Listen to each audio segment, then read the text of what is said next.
अस्सलाम वालेकुम dear student, welcome to study centre. आज हम एक टॉपिक पढ़ने जा रहे हैं, मोस्ट इंपॉर्टेंट टॉपिक, जो कि है सिंपल पेंडुलम। ये एक सिंपल हार्मोनिक मोशन की ही एक एप्लीकेशन है जिसको हम स्टडी करने लगे हैं। तो मोशन ऑफ सिंपल पेंडुलम जो है उसको स्टडी करने से पहले हमें पता होना चाहिए कि बेसिकली पेंडुलम है क्या। उसकी कंस्ट्रक्शन देख लेते हैं। यहाँ आपको एक डायग्राम शो हो रही होगी। वो डायग्राम में क्या दिखा रहे हैं कि एक छोटी सी बॉल आपको नजर आ रही है जिसको मेटेलिक बॉल कहा गया है, मेटल की बनी हुई है, और उसको एक स्ट्रिंग के साथ जो है लटकाया गया है, और उस स्ट्रिंग को एक स्ट्रॉन्ग रिजिड सख्त बोलते हैं जिसको, उस सपोर्ट के साथ जो है हमने अटैच कर दिया। अब क्या है कि जैसे ही मैस जो है इस स्ट्रिंग के साथ अटैच हुआ है, तो इस मैस को हम कह देते हैं कि ये जो बॉल है इसका मैस क्या है, हम कंसीडर कर लेते हैं इसका मैस m है, जिसको हमने एक खास लेंथ l के साथ फिक्स किया हुआ है। अब क्योंकि आपको पता है कि इसमें कोई फोर्स एक्ट नहीं कर रही इस वक्त, तो आपका जो इस वक्त बॉब है वो क्या है, इक्विलिब्रियम कंडीशन में है, यानी कि बिल्कुल स्टेशनरी कंडीशन में है। इस पे कोई फोर्स जो है वो एक्ट नहीं कर रही। मजीद हम इसको क्या कर लेते हैं, स्टडी कर लेते हैं, इसके स्टेप स्टडी कर लेते हैं। इक्विलिब्रियम कंडीशन में होता क्या है कि आपका ऑब्जेक्ट जो है वो पॉइंट O पर लाई करता है। ये आपका ऑब्जेक्ट है, ठीक है, ये आपका ऑब्जेक्ट है, और ये क्या लाई करता है, यहाँ पे एक पॉइंट है जिसको हम क्या कह देते हैं, वो आपका पॉइंट क्या है, O। ठीक है जी। यहाँ पर नेट फोर्स, जिसको मैं पहले भी अपने प्रीवियस लेक्चर में भी बता चुकी हूँ कि नेट फोर्स यहाँ पर क्या है, 0 है। अब नेट फोर्स क्या होती है, वो क्या होती है, सम ऑफ ऑल फोर्सेस होती है। तो यहाँ पर दो फोर्सेस हैं। पहली फोर्स क्या है आपके पास, यहाँ पर टेंशन T, जो कि इस स्ट्रिंग में प्रोड्यूस हो रही है, ठीक है। तो सेकेंड फोर्स जो है वो क्या है, वेट है इस बॉल का, इस बॉब का वेट है जो कि डाउनवर्ड एक्ट कर रहा है। अब दोनों फोर्सेस एक दूसरे के इफेक्ट को कैंसिल कर रही हैं। नेक्स्ट हम यहाँ पे देख लेते हैं कि अगर जो है हम बॉब को जो है वो एक्सट्रीम पोजीशन की तरफ लाते हैं, ठीक है। सपोज करें कि आपने जो आपका बॉब था, जो ओरिजिनल पोजीशन यहाँ पे था, फिर आप उसको क्या करते हैं, यहाँ पर एक पोजीशन पे ले आते हैं जिसको आप A का नाम दे देते हैं, ठीक है। आप इस पोजीशन A पे ले आए हैं। अब यहाँ पे नेट फोर्स 0 नहीं होगी, क्यों, क्योंकि आपने इस बॉब के ऊपर, ये जो बॉब यहाँ पर बना हुआ है, इस बॉब के ऊपर एक फोर्स अप्लाई की थी, और उसी फोर्स के थ्रू आप इसको डिस्प्लेस करके पोजीशन A की तरफ ले गए थे, ठीक है। तो अब यहाँ पर जो आपकी नेट फोर्स है वो 0 नहीं है। आपने क्लास 9 में कंपोनेंट्स ऑफ फोर्स पढ़े थे। दो फोर्स के कंपोनेंट्स होते हैं जो हमने क्लास 9 में पढ़े थे, जो कि क्या है, एक x कंपोनेंट है, एक y कंपोनेंट है। जो x कंपोनेंट है उसको हम बोलते हैं mg cos थीटा, और जो y कंपोनेंट है उसको हम कहते हैं mg sin थीटा। अब यहाँ पर जो है हमने, यहाँ पर जो फोर्स है बेसिकली वो क्या लग रही है, वो बेसिकली है आपका ये जो वेट एक्ट कर रहा है, ये जो डाउनवर्ड W। तो W जो होता है वो क्या होता है आपके पास, इक्वल टू mg होता है, ठीक है। ये जो W होता है वो क्या होता है, इक्वल टू mg होता है।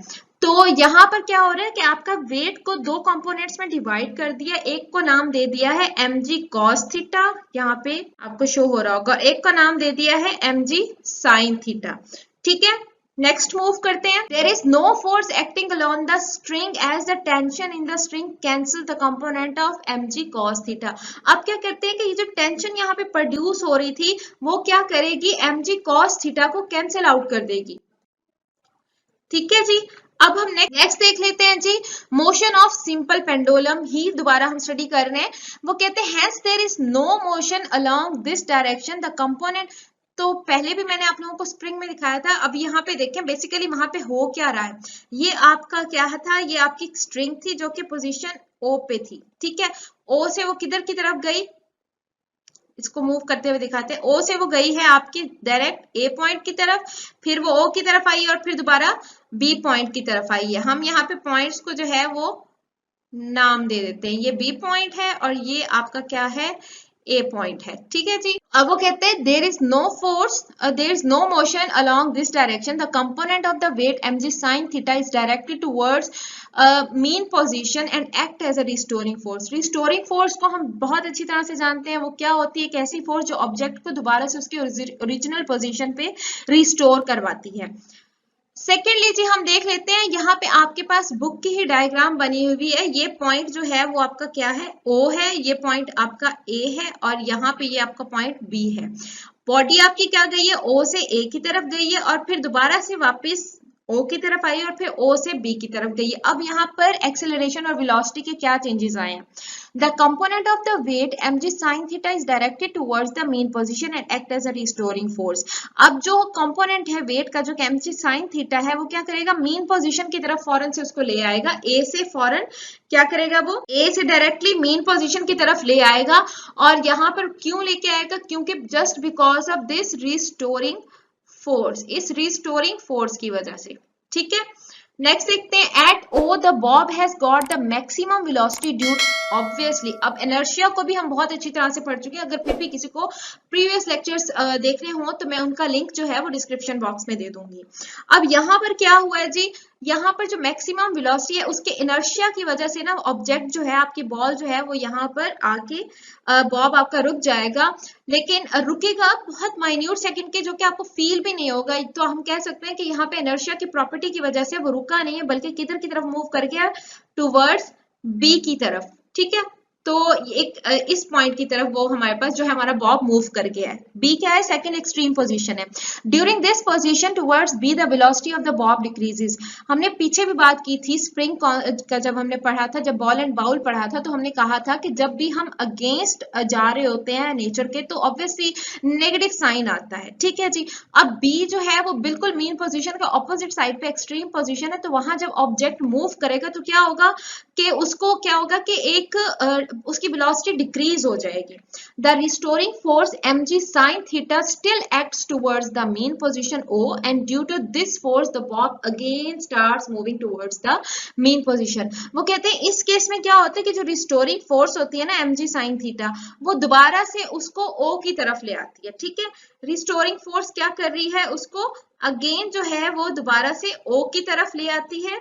और ये किसकी वजह से हो रहा है, सिर्फ और सिर्फ mg sin थीटा की वजह से हो रहा है। ठीक है, नेक्स्ट देखते हैं। अच्छा, ये डायग्राम वही जो है आपकी बुक वाली डायग्राम है। इट इज, अब तो हमने टोटली पीछे जो पढ़ा है उससे हमें एक बात तो क्लियर हो गई है कि आपका ऑब्जेक्ट जो होता है वो ओ पे प्लेस हुआ होता है। आप क्या करते हैं, उसको एक्सटर्नल फोर्स जब ओ पे होता है तो उसकी नेट फोर्स 0 होती है, क्योंकि वो बैलेंस हो रही होती है, टेंशन और वेट आपस में एक दूसरे को कैंसल आउट कर देते हैं। ठीक है, अब क्या होता है, जब वो ओ से ए की तरफ आप उसे डिस्प्लेस करवाते हैं, अब जो है नेट फोर्स 0 नहीं है, क्योंकि आपने एक्सटर्नल फोर्स अप्लाई की है।